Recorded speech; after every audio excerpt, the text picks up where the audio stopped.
Alright, peace to the 12, man. Y'all know what it is. I said in the video that I did on the called The Jew and the Greek that I was going to be responding to the comments. And that's what this video is going to be. This is going to be the Jew and the Greek response. You want to know what's funny? You want to know what's funny, man? So, for those of you that watched the video, in the video I did called The Jew and the Greek, I went over the fact that the Greeks it was talking about were Israelites, and I went over the fact that the Jews became Greeks through Hellenization. That's why he was writing it to them, and you can go to the Apocrypha to get learned. And I went over that. I went into the history and all that. And you want to know what's funny? And I went into the curses and all that. So when I read all these comments, and by the way, I didn't want to even do this, but I did it because, you know, I want to be a man of my word. But I didn't even want to read all the comments because I knew this video was going to get a lot of comments. I knew a lot of the comments were going to be foolish, right? But I thought that the comments that I was going to be getting were going to be from Christians who were going to be like, oh, no, let's talk about this or that. You know, I thought it was going to be like that, and it was going to be a scriptural debate. But it wasn't even that. Instead, I got some armchair computer keyboard warriors who get on there, oh, you're wrong and this and that. Listen, I'm going to tell you this right now. I tell this all the time. In all my videos, I make this statement. I'm going to make it again right here, and then we're going to get into the video. I do not care about the thoughts, the comments, what you think, the responses, whatever, that anybody that's not in my nation says. I don't care. I'm just going to let you know right now. But I want to be responding to some of their comments just so I can bring edification to my people that will also be watching this video. And you'll understand what I mean in a minute. So let's get to it. Let's get to it, man.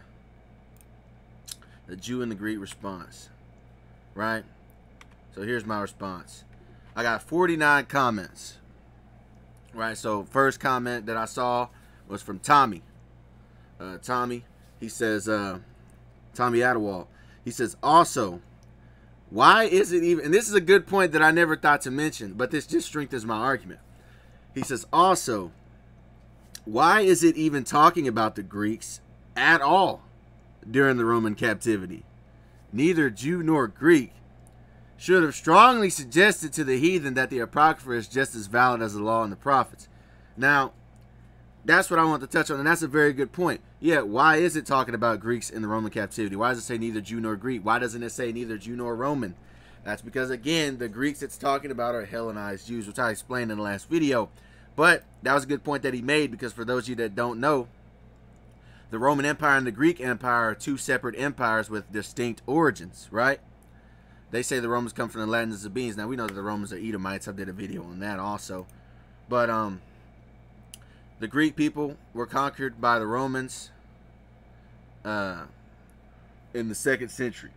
Right, Roman Greece, 146 BC to 324 AD. You know, so just going on that. That was a good point that he made. What was the other thing he said?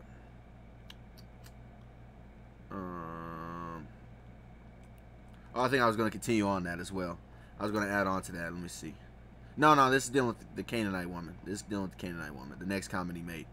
Then the next comment he had, he says, also, for the woman of Canaan, I've often wondered why she didn't beseech the gods of her own people. Did not the Canaanites have their own pantheon? And yeah, they did. That's where you get the term, that's where you get Baal from, which word Baal means Lord. That's also where you get the term Baal from. You know, I've done videos on the Canaanites, and I'm actually going to do a video on the Canaanites later on. But anyway, also for the woman of Canaan, I've often wondered why she didn't just beseech the gods of her own people. Did not the Canaanites have their own pantheon? The god of healing and the plague was Resheph. This makes me think she had a daughter by an Israelite man, and so knew of the one true God Yahawah and his son yahawashi. Nevertheless, even if her daughter was a heathen, she was healed so that she could be a profitable handmaiden or concubine. Shrugs. Yeah, you know, and I agree with you on that. You know, I've had people tell me that the woman herself was an Israelite. I'm not really sure about that. But I agree that the daughter was in fact an Israelite, and I'm going to prove why I believe that in a minute. Because the Lord was sent to heal who? The sheep of Israel. So yes, I am also of the belief that the woman probably had an Israelite husband, right? But anyway, let's get into that and why I believe that. So when we go to Ezekiel We go to Ezekiel chapter 34 and verse 1. I'm going to read 1 through 6, and then I'm going to get 16. And we're going to read it. It says, "And the word of the Lord Yahawah came unto me, saying, Son of man, prophesy against the shepherds of Israel, prophesy and say unto them, Thus saith the Lord Yahawah, unto the shepherds, woe be to the shepherds of Israel that do feed themselves. Should not the shepherds feed the flocks?" Yeah, you know, pastors, even now, right? Pastors getting all that money, and they don't care about their congregation. "Ye eat the fat, and ye clothe you with the wool. Ye kill them that are fed, but ye feed not the flock. The diseased have ye not strengthened, neither have ye healed that which was sick." Now remember, the flock is dealing with the sheep of Israel, the lost sheep, right? So when it says the flock, it says the disease they didn't strengthen and they didn't heal the sick. So that's why I'm saying I believe that Canaanite woman's daughter had an Israelite father. I believe that as well. But anyway, "Neither have ye bound up that which was broken, neither have ye brought again that which was driven away, neither have ye sought that which was lost, but with force and with cruelty have ye ruled them." Now remember, in that context of Matthew, when Yahawashi says, "I'm not sent but unto the lost sheep of the house of Israel," once again, that makes me think that her daughter was again an Israelite. But anyway, "And they were scattered." And who is talking about being lost and scattered and broken and sick? It's talking about the Israelites, right? Who have fallen away. They've gotten into heathen customs. They don't even know they're Israelites. You know, like most of us. I came to this truth. I didn't know I was an Israelite. I didn't know anything, right? But anyway, "And they were scattered because there is no shepherd. And they became meat to all the beasts of the field when they were scattered." Now we know who the shepherd is. It's yahawashi, who the world ignorantly calls Jesus Christ. "My sheep wandered through all the mountains and upon every hill, every high hill. Yeah, my flock was scattered upon all the face of the earth, and none did search or seek after them," which is the same way now. The only people that seek after them are the men of the Lord doing this work, right? Everybody else is wandering around. They don't know what's going on, especially our people, right? And so that's the point. So a shepherd is going to heal the sick and all that, right? Which that shepherd is yahawashi. And we go to Ezekiel 34 and 16. This is what he says. Now this is important. Mind you, this context was talking about the lost sheep of the house of Israel. Now we go to Ezekiel 34 and 16.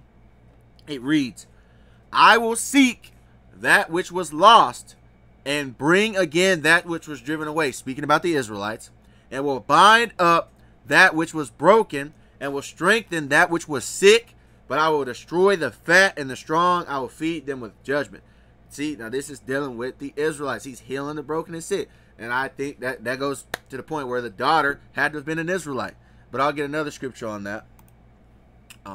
Jeremiah 30 and 17, where it says, I'll read the first one first, King James Version. "For I will restore health unto thee, and I will heal thee of thy wounds, saith the Lord Yahawah, because they called thee an outcast, saying, This is Zion, whom no man seeketh after."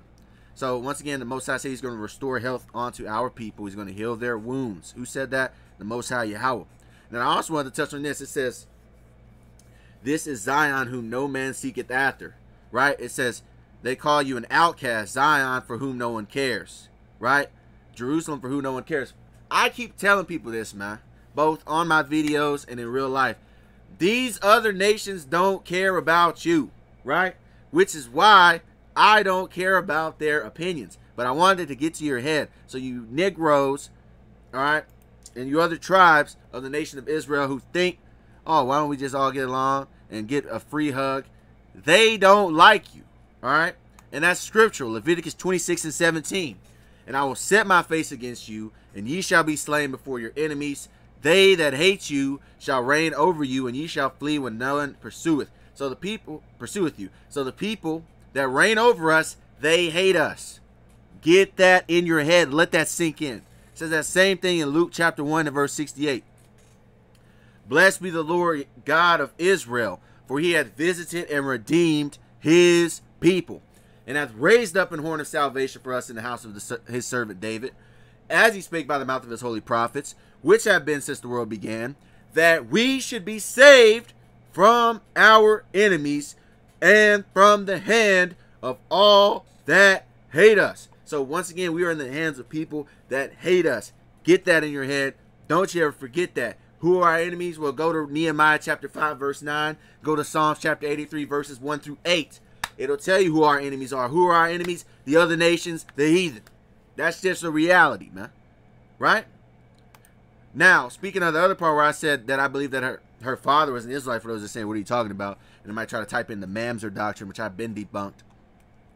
I'm going to go into that right now, right? I'm going to go into that right now. I did a video on it in depth. You can watch it. It's called You Are Who Your Father Is. I did that video a year ago. But we'll touch on we'll get a couple examples of the scriptures proving that you are who your father is, and that I believe that Canaanite woman had an Israelite husband, right? We go to Numbers chapter 1, verse 18. And this also debunks what's it called? The matrilineage that is talked about in modern day Judaism. That's not according to the Bible, and I'm going to prove that. We go to Numbers chapter 1, verse 18. It says, and they assembled all the congregation together on the first day of the second month, and they declared their pedigrees after their families, by the house of their father. So their pedigree is established by the house of their father. That's a patrilineage. According to the number of names for 20 years old and upward by their polls. Of course, it's patrilineage. Like when you look at, oh, he's a Simeonite, he's a Reubenite, he's a Judite, he's a Issacharite, right? All those names I just mentioned, Judah, Issachar, those are Israelite men, right? So if you say, oh, I'm a Levite, that means that you come from the father, that means you come from Levi, who is the father of the Levites. It's pretty simple. But let's get other examples. Ezra chapter 2, verse 59. And these were they which went up from Telmelah, Telharsa, Cherub, Aden, and Immer. Now check this out. But they could not show their father's house, keyword, father's house, and their seed, whether they were of Israel. So they couldn't prove that their fathers were Israelites, man. They couldn't prove it, man.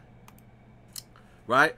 And let's also prove that you are your father is despite who your mother is. That's Exodus 2 and 15. Down, right? When Moses has the son Gershom. Now, Gershom was a, well, we'll just get into it. Exodus 2 and 15. Gershom was the son of Moses. Now, when Pharaoh heard this thing, he sought to slay Moses, but Moses fled from the face of Pharaoh and dwelt in the land of Midian. And he sat down by a well. Now, the priests of Midian had 7 daughters, and they came and drew water and filled the troughs to water their father's flock. And Moses was content to dwell with the men, and he gave Moses Zipporah, his daughter. And she bare him a son, and he called his name Gershom, for he said, I have been a stranger in a strange land, right? So Moses had a son with Zipporah, all right, in the land of Midian, and he named his son Gershom because he was a stranger in a strange land. So, oh, does that mean Gershom's a mamzer, right? And illegitimate? No, it doesn't, because when we go to 1 Chronicles chapter 6 and verse 16, it states that among the sons of Levi, once again, that's a patrilineage. Levi is a man, right? It says, the sons of Levi, Gershom, Kohath, and Merari. And these be the names of the sons of Gershom, Libni, and Shammai, right? So, among the sons of Levi was Gershom, who had a heathen mother. He was still a Levite. He was still among the Levite priests. Simple as that. That's why he was among the sons of Levi. Right? Next question. This guy, user, all that, all them letters and stuff. He says, "Let's link, bro." I might start linking with viewers and stuff on like live streams or something. You know, I'm not really good with this computer stuff. You know, I'm pretty good at getting PDF files and stuff like that, but I'm not really good at the streaming stuff. Like I use Streamlabs. I know most brothers use StreamYard. And then they pull people up. I don't know. I gotta watch how to do all that because I don't know anything about that. But you know, I think I'll try to do that. Probably on like Sabbath days or something. But next comment. He says this man has a black Greek. He says this man has a black Greek laughing face. They was Greek, Hebrew, American, Indian, Egyptian, Irish, British, Vikings, and the first Mexicans. All the British royalty. All the great classical composers and all the Roman emperors and generals were also from this lineage. Man, you better read some history books. LOL, sarcasm. Right? This is just another scoffer, which there's always scoffers. But he says we were the Hebrews, American Indians. Well, it's funny things, right? They say this as a scoff, as if all these things are not documented. And first of all, I never said we're all the Roman emperors. You Roman emperors are Edomites. You Roman generals are Edomites. All right? British royalty, modern British royalty today, they're Edomites. Duh. So let's get that out the way. And I don't know about the great classical composers. I've heard people say they were Jake. I never really looked into it. It wouldn't surprise me because I guess what? We look at country music that was created by black people, rock music, rap music, all that. So it wouldn't shock me at all. But anyway, he says they was Greek, Hebrew, American Indian, Egyptian. Well, how could we be Egyptian? See, this is another thing. Even though you don't care because you're a scoffer, right? And you probably live in a trailer park somewhere. But for the viewer listening, I don't say that I am a Hebrew and an Egyptian because the Egyptians and the Hebrews are not the same. Though they have the same skin color, that doesn't mean anything. Why? Because I did a video on this already. But color does not determine one's race. But you wouldn't know that because you're an idiot. But that being said, let's go to this piece by piece. Hebrew, American Indian, yada yada, right? So let's touch on the Hebrews, right? Well, according to Tacitus, who is a Roman historian and politician, born in 56 AD, a Roman historian, this is what Tacitus had to say about the Jews.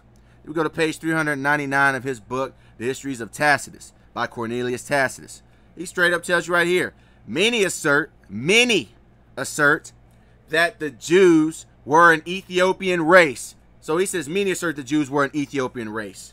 Well, what does that mean? Yeah, exactly. It means they're black, driven out by fear of hatred to seek a new home in the reign of King Cephas, right? Even when you look up this book, or we get this book, The Picture of History of Jewish Civilization by Bezalel Narkis. He was an Israeli art historian. He shows you that this is what the Israelites looked like when they were in captivity of Egypt. Dark-skinned afros, right? This is in his book, right? Shout out to Elijah, Yasharel, right? And the scriptures say it as well. We go to Song of Solomon chapter 1 and 5. It says, I am black but comely. O ye daughters of Jerusalem, as the tents of Kedar, as the curtains of Solomon. I am black and beautiful, right? So the tents of Kedar, because they compared themselves to the tents of Kedar in this instance, the tents of Kedar are very black, right? You know, I've already done really in-depth videos on it. I'm just touching the surface. But it's not like we're just pulling this out of our ass. We don't have any receipts. But like I said, it's not like they care about receipts, but this is for the viewer, the sincere brother watching. You know, this is just proving my point. We go to Acts 13 and 1. They call somebody the N-word, right? They try to say it's Niger and all that. No, it's the N-word, right? Straight up. I can't say the N-word because YouTube will flag my video. But anyway, Acts 13 and 1. Now there were in the church that was at Antioch certain prophets and teachers as Barnabas and Simon, that was called Niger, and Lucius of Cyrene and Manaen, which had been brought up with Herod the Tetrarch and Saul. So for those who knew, Simon's a Hebrew name, which means hearkening or listening. So this was a Hebrew who was being called Niger. We go to this word Niger. In the Eastern Bible Dictionary, it says Niger. Black, a surname of Simon. He was probably so called from his dark complexion. Check this out. Strong's definition. Niger. No, it don't say that. It says ni.ger. That's what it says. Of Latin origin, black. That's what it was, man. Meaning what? His name was really Simon the Black, right? Other versions of this same verse, Acts 13 and 1, it says Simon called the black man. Called black, called the black, right? So what are we talking about here? And I done went over this. Go watch my video I did called Ancient and Modern Hebrews. I did it a month ago for more information on that. Then he said that about the Egyptians. Yeah, the ancient Egyptians were black. But I know you guys don't understand, you know. You probably don't know what fucking 2 plus 2 is. But let me enlighten you. Check this out. Ninetjer. This is Pharaoh Ninetjer of the 2nd dynasty of Egypt. Pharaoh Ninetjer. Right? This is Pharaoh Ninetjer. This is the rapper KRS-One. Look at the nose. Look at the lips. Look at this nose. This is the nose of a Negro, man. Right? Right? This is Pharaoh Ninetjer. This is the rapper KRS-One. Right? Straight up. What are Negroid features? A flattish nose, flat root of the nose, narrow ears, narrow joints. Right? That's what they call it, Negroid features. Well, that's what Pharaoh Ninetjer had.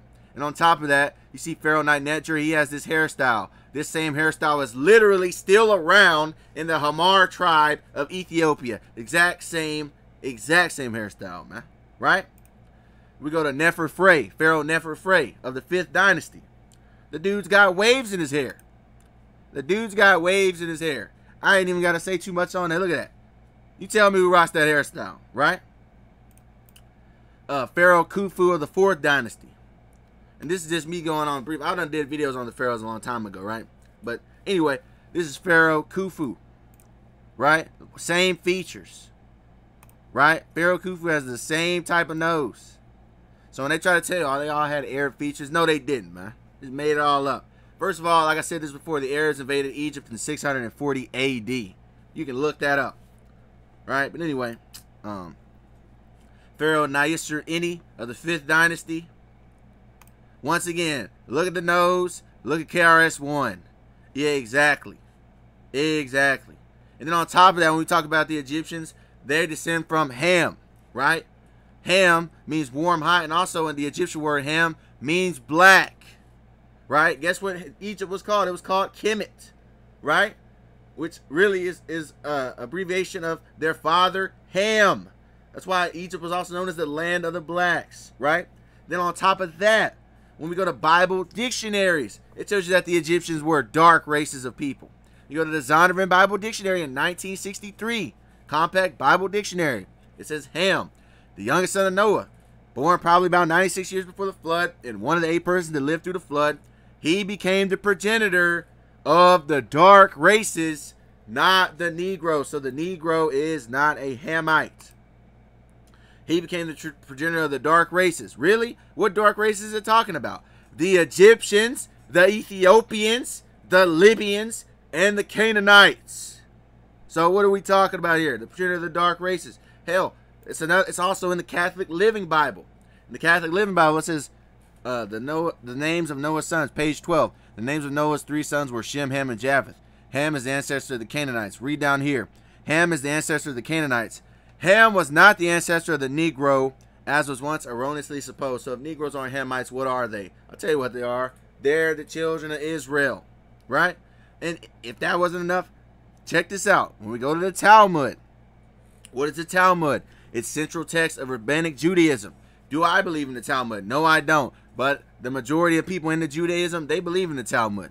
I believe in the Bible, right? So it says the Talmud is a central text of rabbinic Judaism and the primary source of Jewish religious law and Jewish theology, right? Well, guess what it says in the Talmud, right? What Rabbi Rashi says? Rabbi Rashi says that this guy was born in what? The 1100s, basically. Or he was born before that. He was born in the 9th century, I believe. Or it'd be the 10th century. No, it'd be the 11th century, actually. Anyway, I think he was born in the 11th century. But anyway, additions to Genesis 12 and 11. Guess what they say the Egyptians are in the Midrash? Midrash calls the Egyptians black and ugly. Black and ugly. See that? We go to Gerald Freilander, another rabbi. He tells you the sons of Ham, which would include the Egyptians, are black. Gerald Freilander, a rabbi. Check this out.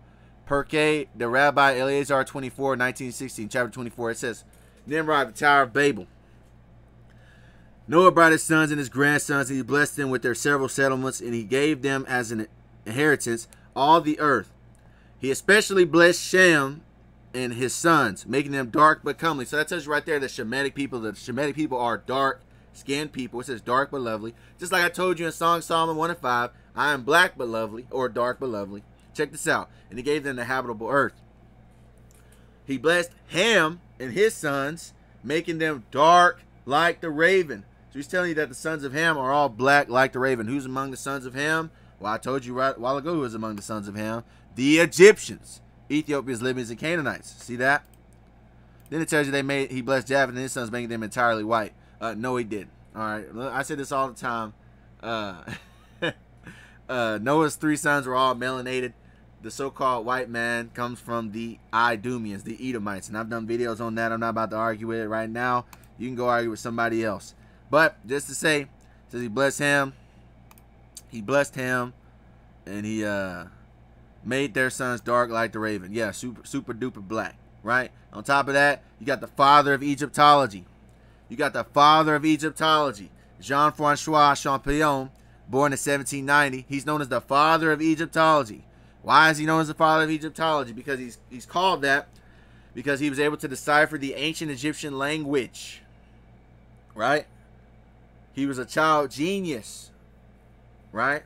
So let's look and see what he had to say in his letter. It's right, the Egypt et Danube in 1828 to 1829.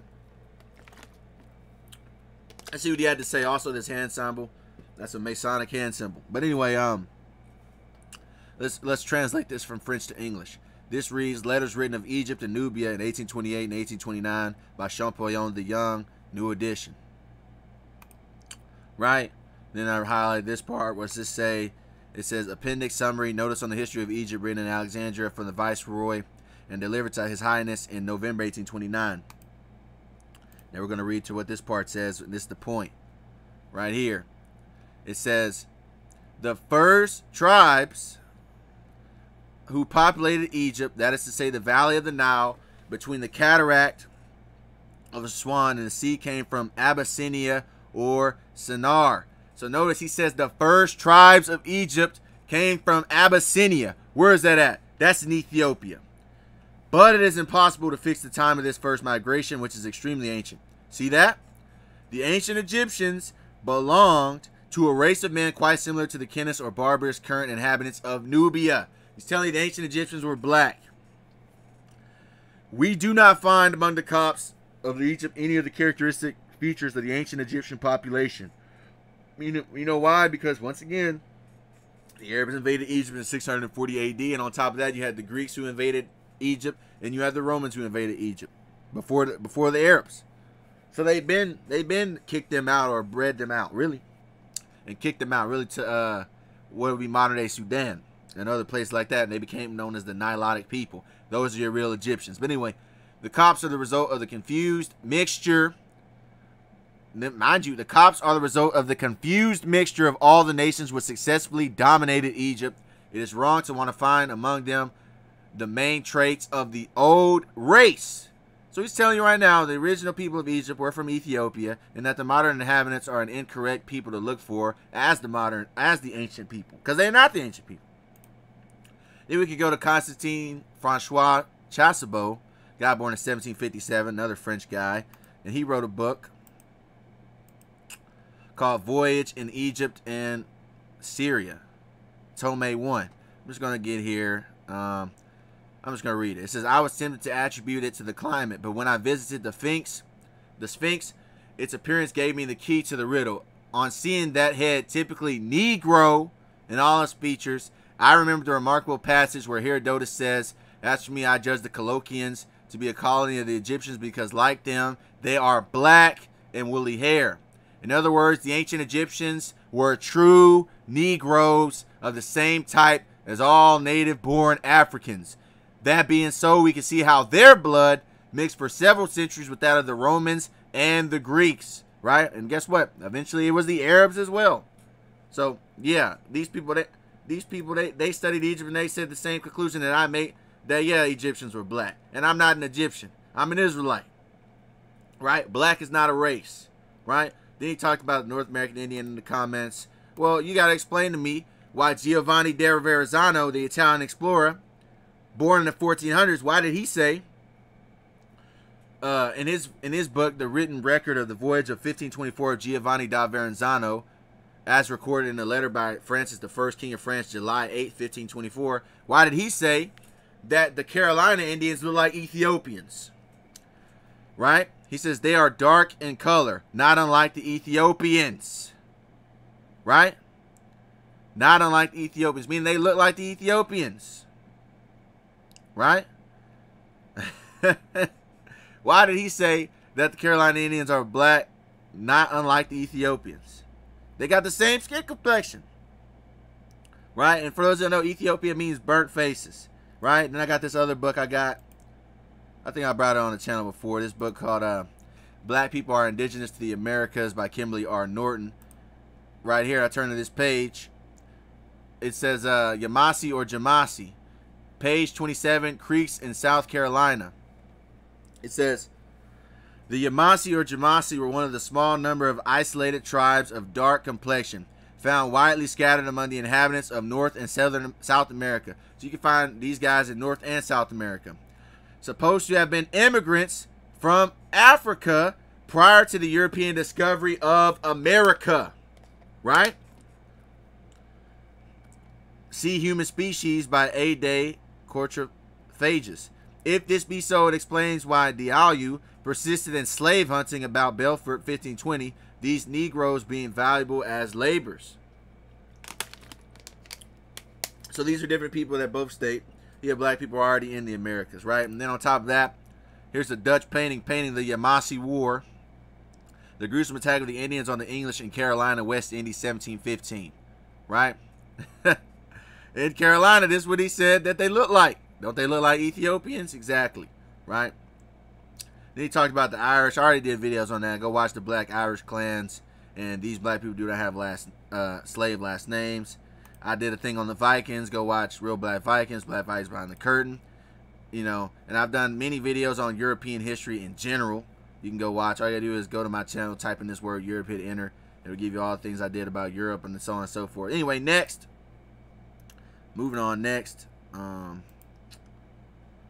Next comments. He says, but why is the Jew represented by a sub-Saharan African? I don't even like the term sub-Saharan African. For those of you that don't know, the term sub-Saharan African came out in the 1980s, right? The earliest time it was ever used was by an economist in 1938, right? So in other words, sub-Saharan African is a word they made up. It's really just a word the so-called white man made up to differentiate Northern Africa from sub-Saharan Africa, because they want you to believe that for somehow on the continent of Africa that none of the people south of the Sahara went into North Africa and made any civilizations. And then, you know, that's what they want you to believe, right? Even though I already went on the Egypt thing, I've already did videos on the Berbers as well. But I just wanted to touch on that as well. But anyway, next comment. He says, that's not even an accurate Greek. He was black too. I'll touch on that in a minute. This guy, he says, Pontius Pilate one day is passing the place of Silo. I observed in the midst of a concourse of people a young man leaning against a tree, calmly addressing the multitude. I was told it was Jesus. His golden colored hair and beard were a contrast between him and his hearers with the dark beards and tiny complexions. Jesus has sparkling blue, gray, serene eyes as well. Pontius Pilate write these letters to Caesar. They still exist. This is all madness. You want to know how this is madness? I've been debunked this already, right? So you're telling me that who the world ignorantly calls Jesus Christ, which his real name is Yahawashi, had golden hair. Let me tell you how that's so dumb, right? And I can tell you that that letter is automatically fraudulent, because the Israelites in general all had either black or white hair. And I'll prove that right now. But this dude wants you to think that Yahawashi looked like Chris Hemsworth. I don't give a damn about Pilate's letter. Check this out. First of all, I don't even believe that that letter is accurate. But this is how we know that he didn't have golden hair. You go to Leviticus 13 and 30. Right? It says, then the priest shall see the plague, and behold, if it be in the sight deeper than the skin, and there being a yellow thin hair, then the priest shall pronounce him unclean. It is a dry skull, even a leprosy upon the head or a beard. Right? So am I gonna so yellow thin hair is known as a leprosy. What is yellow thin hair? Yellow thin hair is golden color in the hair. So you're telling me that Yahawashi, the guy who was supposed to be perfect, he had a plague of leprosy upon his head? Wouldn't make any sense. It wouldn't make any sense. Right? And yellow hair, yellow hair, yellow hair, yellow hair, fine yellow hair, thin yellow hair. That's what it's always saying. What is yellow hair? That's blonde hair. Right? So blonde hair is a leprosy according to the scriptures.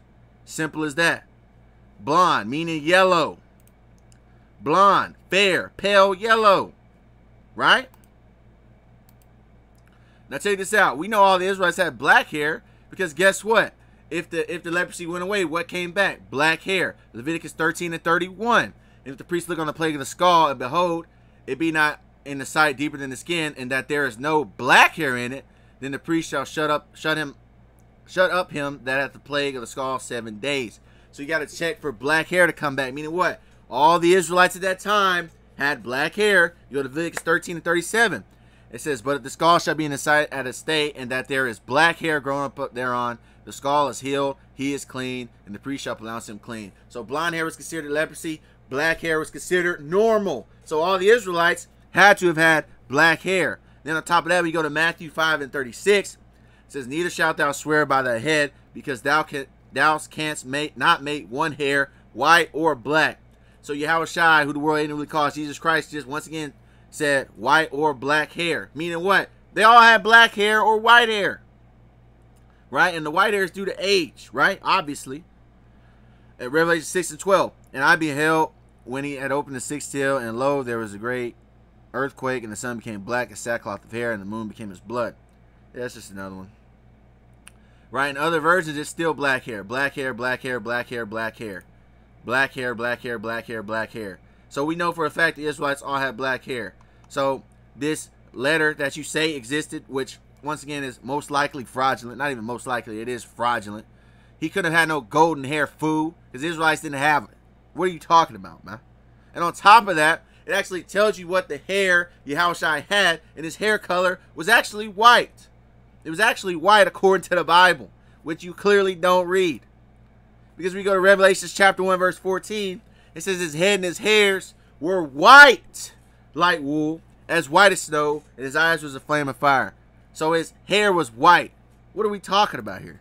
So I know that letter was fraudulent by, who did he say wrote it? By Pontius Pilate. I know the letter was fraudulent because it tells me right here that his hair was white.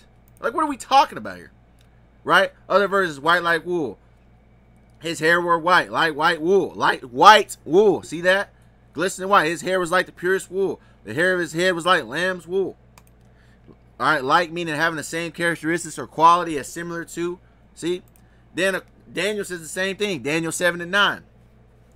I beheld till the thrones were cast down, and the Ancient of Days did sit, whose garment was white as snow, and the hair of his head like the pure wool. His throne was like the fiery flame, and his wheels as burning fire. So the Most High has white hair, and so does his son yahawashi. Like, what are we talking about? And even in the Talmud, it tells you the Jews aren't white. Which, again, I don't believe in the Talmud, but their own literature says that the Jews didn't start off white. Right? We go to Rabbi Ishmael, guy born in 90 AD. This is what he had to say. In the Mishnah, Nagaim 2. It says, Rabbi Ishmael says the children of Israel are like boxwood, neither black nor white, but an intermediate shade. So he tells you that the Jews, the children of Israel, are different shades of brown, right? And guess what? So-called black people come in different shades of brown, from sand to ebony, right? But you know, I already did a video on that, so that's on that. And that guy talking about the Greeks. Let's go back to that comment. Let's go back to that comment. Is this not the guy? Where is it at? Well, somebody said something about the Jew, or not the Jews, the Greeks. I don't know who wrote the comment, but somebody said something about the Greeks. Oh, it was this one right here. This guy said that not even accurate. The Greeks was black too. Well, depending on the time period of Greek, right? Let me explain. We go to the ancient Greeks, right? We look up the Minoan society, right? The Minoans were a member of a non-Indo-European people, meaning they were non-white, and they flourished in 3000 to 1100 BC on the island of Crete during the Bronze Age. As you can clearly see, the Minoans are brown-complected people, right? The Minoan civilization, they're brown-skinned people, right? We look at the Akrotiri prehistoric city. As you can see, clear as day. Look at the hair, look at the skin. They're different shades of brown people, right? The Akrotiri fresco, different shades of brown people. This is where we're dealing with the Minoans, Minoan civilizations, right? Brown-skinned people. They even have a painting known as the Africans in Bronze Age Crete, and this is called the Captain of the Blacks fresco from Knossos. So you got dark-skinned people being led by this brown-complected person who is a Minoan, right? And then on top of that, we go to something like Science Daily, where it states that previous work suggests that Europeans descended from two ancestral groups, indigenous hunters and gatherers and early European farmers. Check this out. It says this new study shows that there was also a third ancestral group, the ancient North Eurasians, who contributed genetic material to almost all present-day Europeans, right? So they're telling you that all the present-day Europeans have that Eurasian haplogroup. That's because the modern-day inhabitants of Europe come from Eurasia. I've done a video on that, which I'll reference that video in a minute. Then you go to a PNAS study. It says, the surprise that Neolithic peoples of Europe and their Bronze Age successors are not closely related to the modern inhabitants. Yeah, they're not closely related to the modern inhabitants because they're not the same people. And then he talks about the Neolithic realm linked to sub-Saharan Africa. Hate that damn word. So I'm not even going to go any more into that. You can watch a video I did called They Never Evolved White Skin. and I went over how the Eurasians got to Europe, and I went over the original inhabitants of Europe. Go watch that. But that being said, going back to the comment, that's not accurate. The Greeks, well, during the time of Hellenism, the Greeks were led by the Caucasian, right? That's where you get Hellen Greeks. You have the Dorian Greek period, and then you have the Hellen Greek period, and the Hellen Greeks were Caucasian, right? As a matter of fact, Alexander the Macedonian, they call him conventionally Alexander the Great. He was a Caucasian man. He was an Edomite. I'm gonna prove all that right here. You go to Genesis 36 and 10, right? These are the names of Esau's sons. Eliphaz, son of Ada, the wife of Esau. Reuel, the son of Bashemoth, the wife of Esau. You go to Genesis 36 and 12. And Timnah was concubine to Eliphaz, Esau's son. And she bare to Eliphaz Amalek. These were the sons of Ada, Esau's wife. Then said Samuel, so first, hold on. So through Eliphaz, which was the son of Esau, through Eliphaz you get Amalek, which is the grandson of Esau, right? And through the Amalekites you get the Agagites. Through the Agagites you get the Macedonians, which I'm going to prove right here. You go to 1 Samuel 15:32.